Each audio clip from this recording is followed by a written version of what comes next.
On aura un temps de réception pour recevoir tous ceux qui ont des problèmes ou qui veulent me voir personnellement.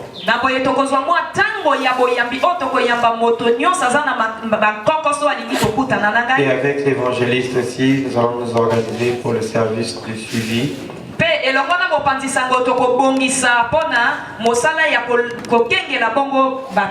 Alléluia. Amen.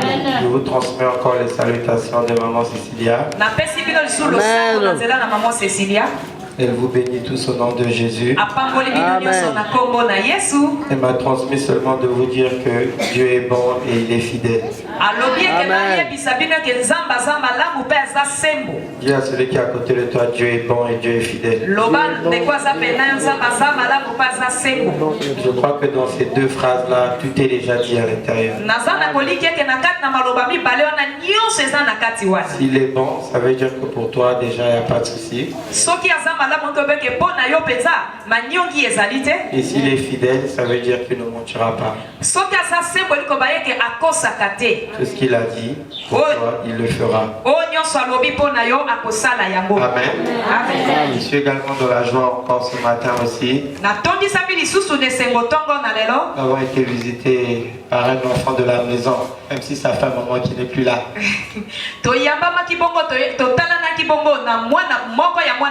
Le frère Simplice avec son épouse, s'ils peuvent se tenir debout. Papa Simplice et Longa na molonga ni naye ba koki L'église de Dieu va acclamer très fort pour eux. Alléluia. Amen. Quelqu'un que le Seigneur a beaucoup fait du bien. Et ça me fait beaucoup de joie de le voir. Certains ont eu l'occasion certainement de le voir ou de le connaître parce que on a commencé ici ensemble avec ces frères-là.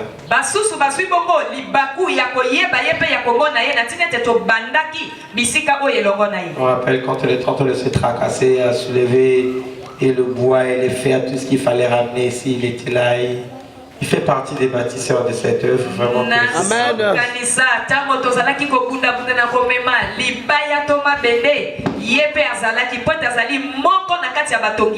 Et il a un grand témoignage.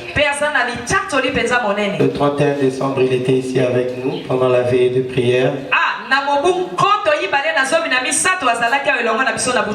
Et je pense qu'il peut témoigner que Dieu a été avec lui tout au long de cette année. Alléluia. Amen. Je pense que Dieu permettra, il aura l'occasion de nous faire son témoignage. Qui est très très édifiant. Dites un amen bien. Alléluia. Amen. Alors je vais partager avec vous un thème qui me tient particulièrement à cœur. Quelque chose de très délicat. Quelque chose qui renferme une grande puissance. Vous savez la particularité de notre Seigneur Jésus-Christ, sinon pour ne pas dire sa plus grande qualité, c'est la puissance. Alléluia. Amen. La puissance. Et la particularité aussi d'un enfant de Dieu. Sinon la qualité, si on va dire comme ça, c'est aussi la puissance. Dites avec moi la puissance. La puissance. La Sans la puissance, on ne peut rien faire. Voilà pourquoi quand Jésus-Christ partait, bien qu'il avait tout enseigné aux disciples, il dit, mais vous n'êtes pas encore prêts.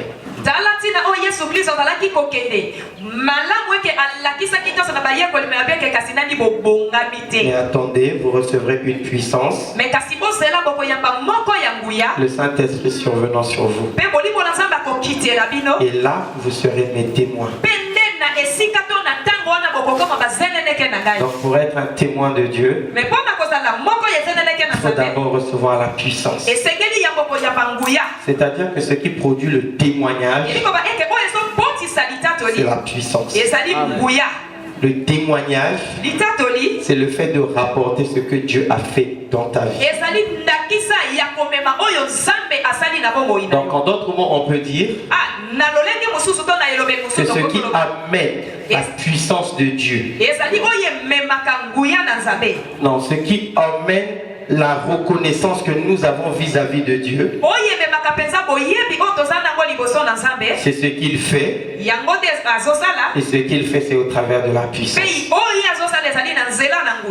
Alléluia. La puissance. La Bible dit que Dieu a créé le monde par sa puissance.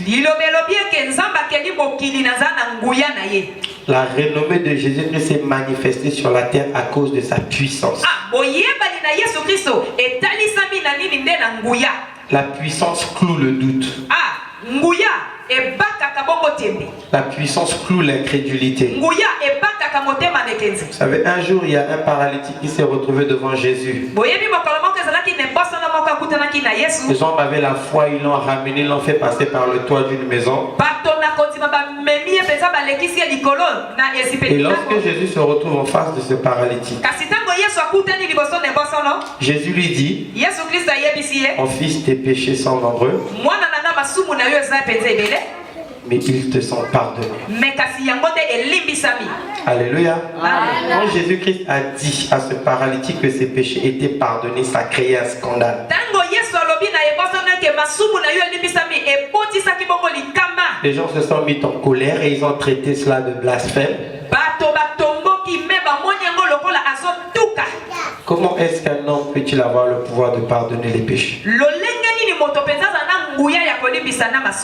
Et pour mettre un clou à la discussion,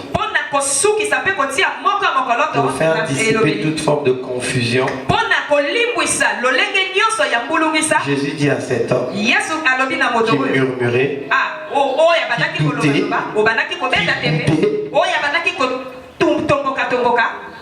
qui est plus aisé entre celui qui dit que tes péchés sont pardonnés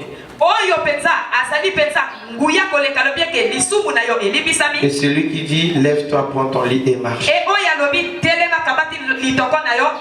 Et afin que tu saches que le Fils de l'homme a le pouvoir de pardonner les péchés sur terre. Jésus dit au malade, prends ton lit, lève-toi et marche. La puissance est venue guérir cet homme pour confirmer ce que Jésus-Christ est en train de faire.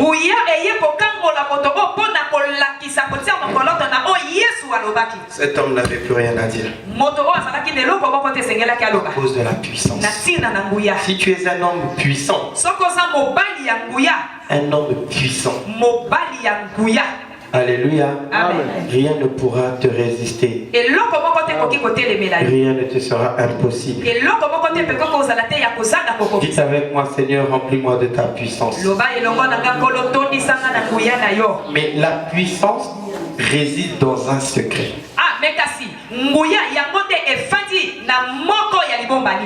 qu'on appelle la consécration. La consécration. Alléluia. C'est Bobo Lissami, hein? C'est ça? Mère, c'est ça? Amen. Parce que le Bobo Lissami, je ne connais pas très bien. Il y a des mots où je m'en sors bien, mais celui-là, je ne connais pas bien. La consécration. Bobo Lissami. Alors ce matin, nous allons parler de Bobo Lissami. Alléluia. C'est très important. Parce que si tu n'as pas ça, tu ne verras jamais la puissance de Dieu. Et ta vie chrétienne sera une vie d'illusion. Alléluia. Vous savez c'est quoi l'illusion? C'est le fait d'imaginer des choses qui n'existent pas, d'espérer en des choses que tu ne verras jamais. Quelqu'un qui ne vit pas dans la consécration et quelqu'un qui vit dans l'illusion. Suivez-moi attentivement. Attentivement. C'est un enseignement que nous allons partager. J'aimerais que le Seigneur parle à ton cœur. Que Dieu illumine les yeux de ton cœur. Et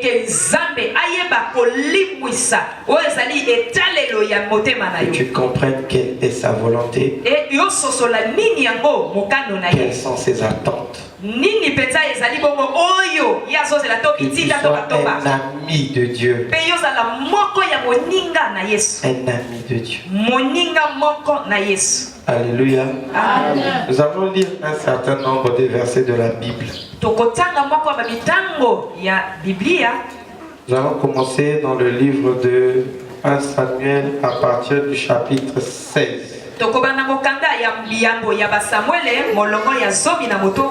On va essayer de comprendre quelque chose. Et après, nous allons essayer de définir ce que c'est la consécration. Et nous allons parler de ce que c'est la consécration. Alléluia. Amen. 1 Samuel chapitre 16. Je dis le Seigneur. La Bible dit, l'Éternel dit à Samuel, quand cesseras-tu de pleurer pour Saul? Je l'ai rejeté afin qu'il ne règne plus sur Israël. Alléluia. Amen. Ici, nous pouvons constater une chose. Que Dieu est en train de dire à son serviteur Samuel.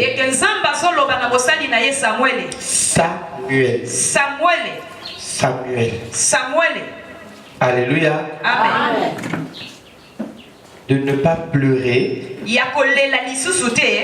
De ne pas avoir du remords, si on peut ajouter ça.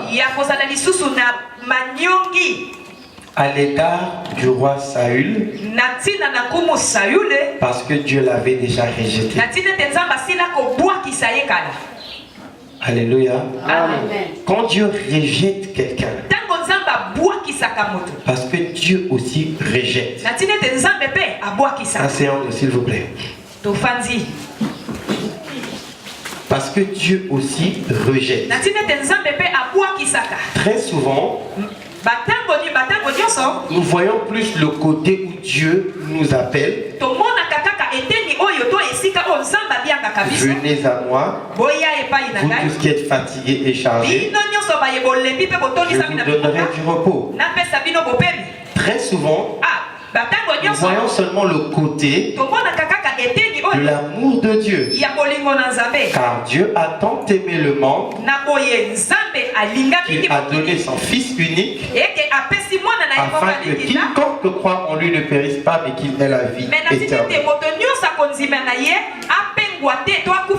Très souvent, nous nous limitons à regarder la facette de Dieu qui nous présente son amour et la réception qu'il nous donne.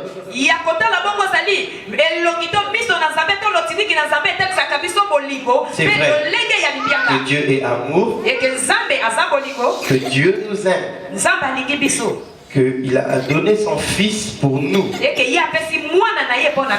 Mais ne demeurons jamais sans ignorance,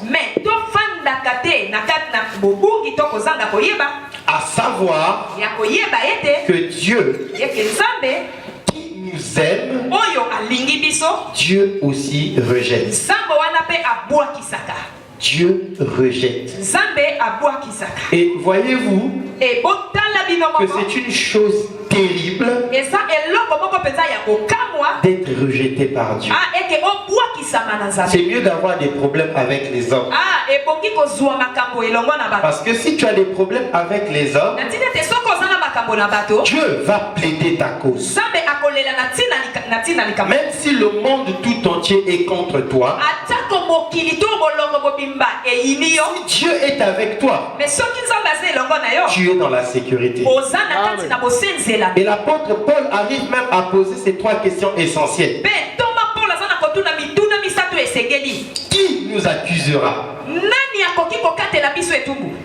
C'est Dieu qui justifie. Qui nous condamnera? Christ est déjà mort. Donc Paul nous présente que le dernier mot de toutes choses revient à Dieu. Mais maintenant, si Dieu à qui revient toutes choses te rejette, qui va te reprendre? Qui va plaider ta cause? Même moi, le pasteur, je ne peux rien. Parce que nous ne sommes que des serviteurs du roi suprême. Samuel, qui était un homme de Dieu, un serviteur proche de Dieu,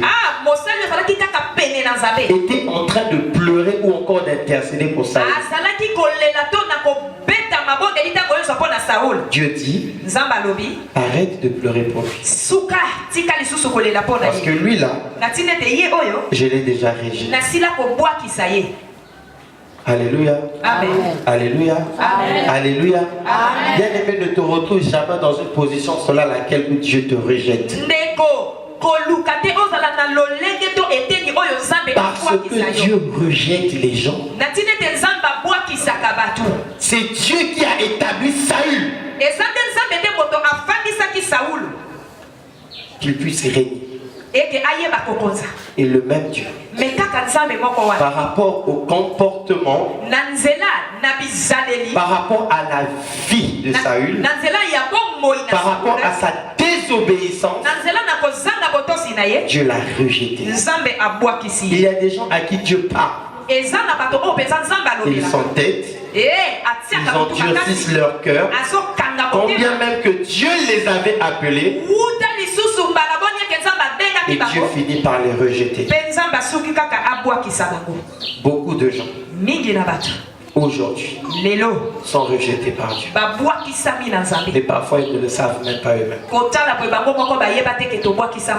Ne sois jamais rejeté par Dieu. Fais attention.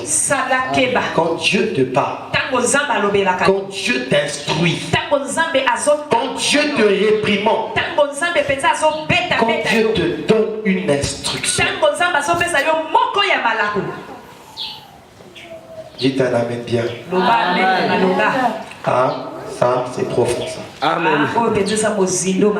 Parce que quand Dieu rejette, il ne revient pas à ce qu'il a rejeté. Hein? Parce que Saül, combien même, Samuel est en train d'intercéder. Dieu dit non. Je lui ai donné sa chance. J'ai tout mis sous ses pieds. Et qu'est-ce que lui il a fait en retour? Quel est le retour qu'il m'a adressé? Bien aimé, le mauvais retour à Dieu, c'est à ce que Dieu te rejette. Il y a des gens à qui Dieu a fait du bien. Et après ils ont oublié. Ils ont été ingrats. L'Éternel dit à Samuel, quand cesseras-tu de pleurer sur Saül? Je l'ai rejeté afin qu'il ne règne plus sur Israël. Remplis ta corne et va, je t'enverrai vers chez Isaïe,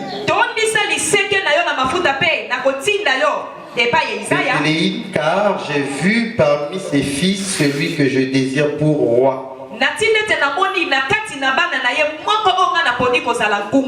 Alors, ici, Dieu donne l'instruction à son serviteur. Parmi les fils d'Isaïe, il y en a un là-bas que j'ai choisi et que désormais je vais utiliser comme roi.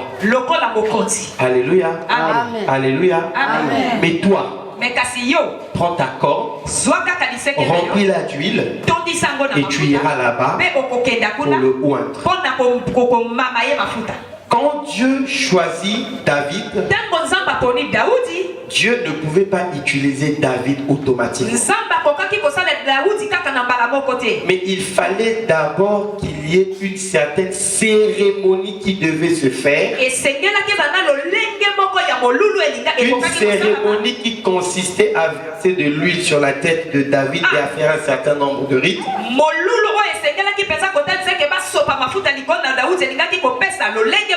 Et à partir de cet instant-là, Dieu pouvait utiliser David. Et cette cérémonie-là, c'est ce qu'on appelle la consécration. Alléluia. Amen. La consécration, par définition, c'est un rite qui consiste à vouer une personne au service de Dieu, ou encore une chose au service de Dieu, et qui lui confère la catégorie de sacré. Est-ce que vous comprenez? Amen. Alléluia. Amen. Alléluia. Amen. Dieu n'utilise jamais ce qui n'est pas consacré. C'est-à-dire que tout ce que Dieu utilise, avant que Dieu ne prenne la décision d'utiliser, cette chose doit être mise à part. Donc on prend la chose, on l'enlève et on met la chose à part, et on prend cette chose, on la voue au service de Dieu. Et dès que cette chose est vouée au service de Dieu, ça devient sacré.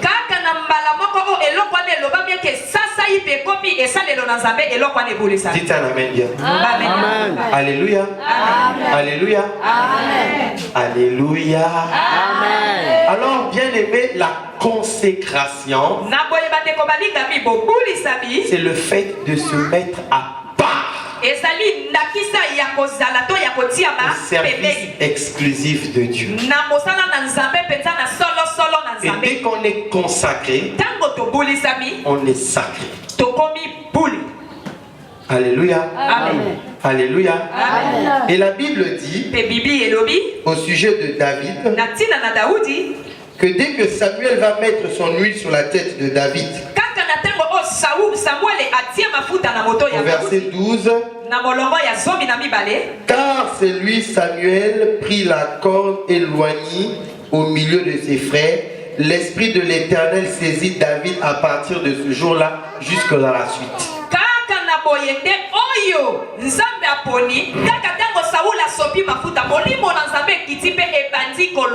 Dès qu'on a consacré David, c'est à partir de cet instant que l'Esprit de Dieu est rentré et a saisi la vie de David. Et la vie de David n'était plus jamais la même. À cause de la consécration.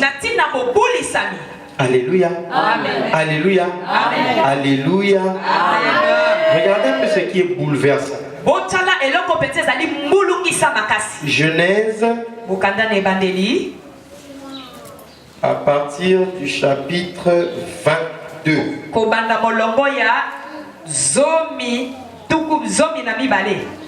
Il y a quelque chose d'incohérent ici. Parfois que nous lisons, et parfois nous ne faisons pas très attention. Et c'est quand même un peu incohérent dans la logique. La Bible dit, après ces choses, Dieu mit Abraham à l'épreuve et lui dit,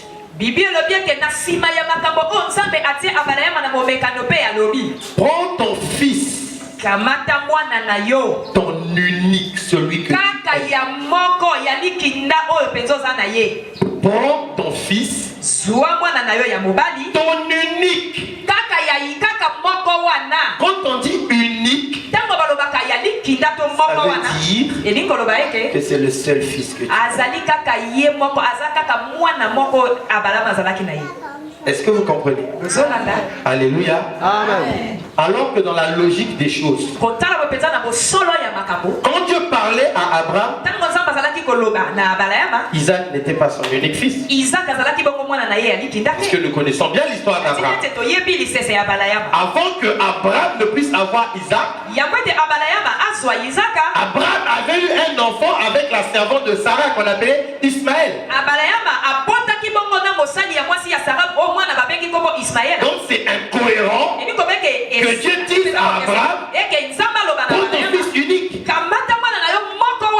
Parce que Isaac n'était pas son fils unique. Abraham avait un fils aîné qu'on appelait Ismaël. Comment c'est possible? Alléluia. Amen. Bien, mais tu dois comprendre une chose. Ce que Dieu ne t'a pas donné, Dieu ne le considère pas. À ses yeux, ça n'existe pas. Alléluia. Amen. Alléluia. Amen. Dieu n'avait jamais donné Ismaël à Isaac. Alléluia. Amen. Alléluia. Amen. Ismaël était le fruit de son impatience. Certainement des mauvais conseils qui avaient été prodigués par son épouse. Mais après toute cette mésaventure, Dieu apparaît à Abraham. Et Dieu lui donne la promesse de lui donner un fils. Quand les deux enfants étaient là, Dieu apparaît à la vie d'Abraham pour le mettre à l'épreuve. Dieu ne demande pas Ismaël. Non pas seulement qu'il ne le demande pas, mais Dieu ne le considère pas. Dieu dit à Abraham, ton fils unique. Bien aimé, ce que Dieu ne t'a pas donné, il ne le considère pas. Mais ce que Dieu t'a donné, il le considère. Dites un amen. Alléluia. Isaac était le fils de la consécration. Ce qui n'est pas consacré, Dieu ne le considère pas. Alléluia. Amen. Alors, bien aimé, on consacre des personnes à Dieu, mais on consacre aussi des objets à Dieu. Parce que tout ce qui est au service de Dieu est consacré. Dès que nous rentrons dans le temple de Dieu, dès que nous rentrons dans le temple de Dieu, dans cette église, tout instrument, tout objet, tout ustensile qui se retrouve dans la maison de Dieu est un objet qui est consacré. Consacré. Alléluia. Les micros qu'on utilise à l'église, c'est consacré. C'est sacré. Les chaises de l'église sont consacrées. C'est sacré. Alléluia. Même si aujourd'hui, ce panier-là était à moi, et que je vois qu'à l'église il manque de panier, je prends ce panier, je viens le donner à l'église pour qu'il sert à l'œuvre de Dieu. Dès que ce panier-là rentre dans cet endroit, il devient sacré. Il est consacré. Il ne m'appartient plus. Et ce panier ne peut plus servir à autre chose que pour l'œuvre de Dieu. Alléluia. Alléluia.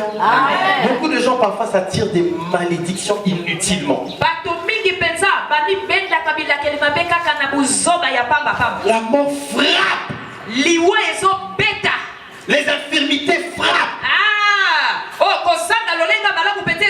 Parce que les hommes ont oublié ce qui est sacré. Dans l'église, ce qui était sacré n'est plus sacré. Voilà pourquoi la malédiction frappe. Amen. Alléluia. Amen. Alléluia. Amen. Quelle malédiction y a-t-il? De prendre un objet sacré qui est réservé exclusivement à Dieu pour aller s'en servir à des fins personnelles.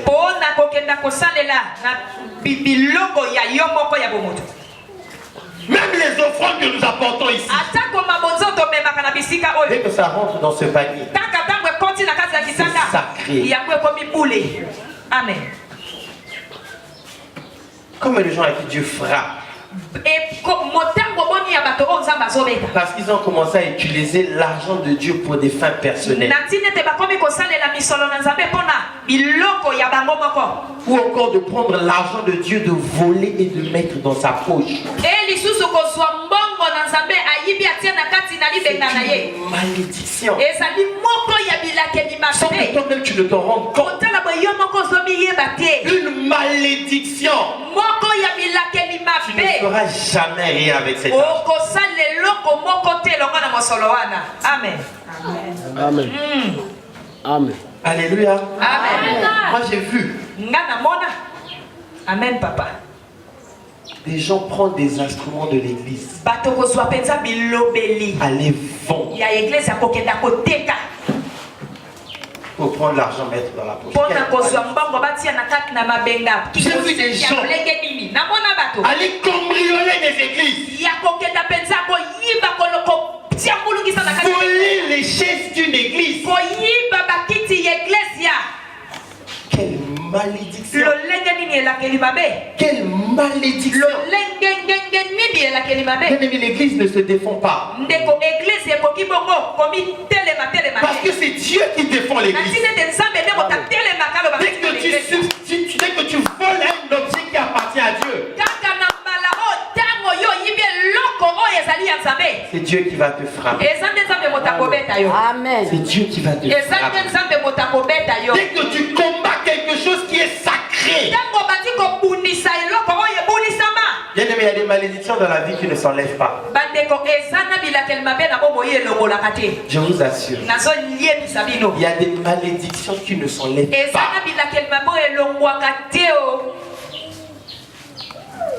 Alléluia. Amen. Alléluia. Amen. Parfois nous détruisons nos propres vies nous-mêmes.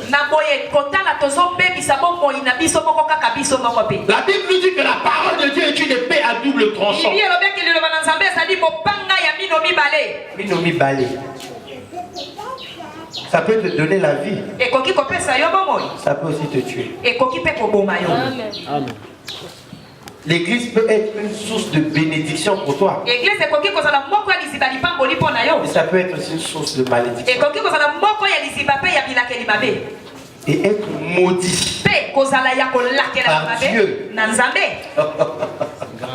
Ce qui va donner à la famille d'ailleurs va salir l'équita, va même mieux va salir la délivrance. Beaucoup de gens qui nous ont maudit les frères.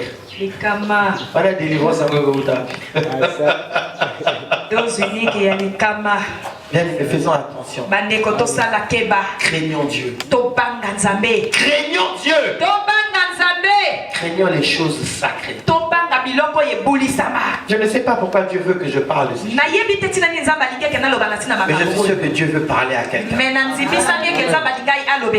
objet consacré, c'est un objet qui est exclusivement réservé au service de Dieu. Tu ne peux pas prendre un objet sacré qui appartient à Dieu, aller utiliser pour des fins personnelles.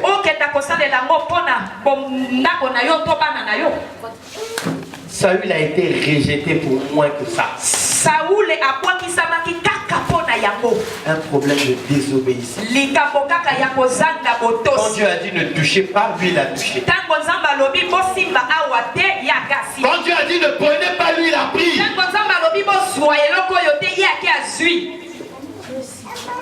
Alléluia.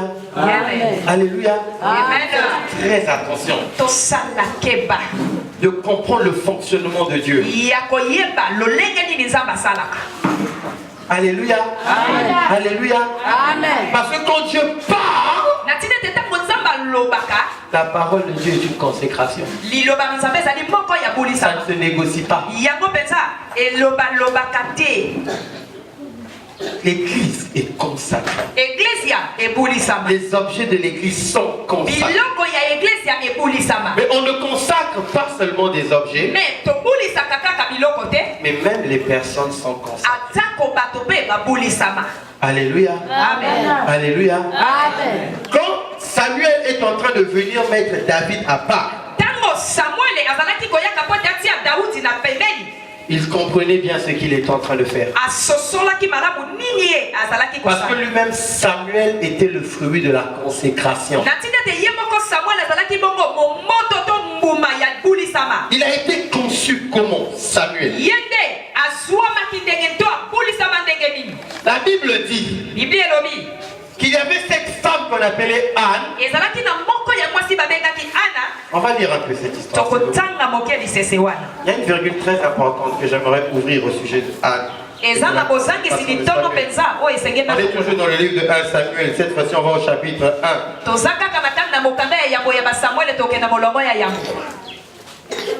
Alléluia. Amen. Le verset 9 dit: Anne se leva après que l'on eut mangé et bu à Silo.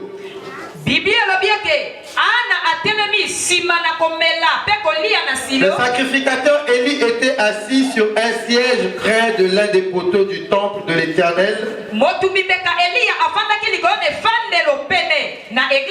Et l'amertume dans l'âme, elle pria l'Éternel et versa des pleurs.